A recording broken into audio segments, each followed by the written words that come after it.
truth on social media. 6 times faster? That's insane. Why do people share it so quickly? Because fake news is actually exposed anger, anxiety, or fear. In fact, false stories are 70% more likely to be tweeted or shared than the actual truth.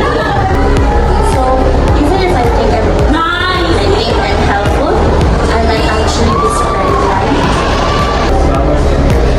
Exactly! In our school, misinformation doesn't just stay online.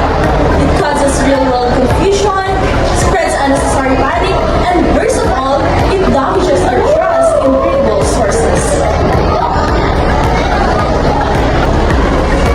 It's a global crisis too. The World Economic Forum ranks misinformation as one of the top threats to society today.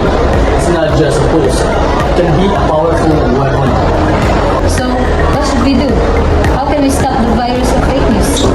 Well, it's simple. Before you click, check the sources, read beyond the headline, think, verify, and only then decide.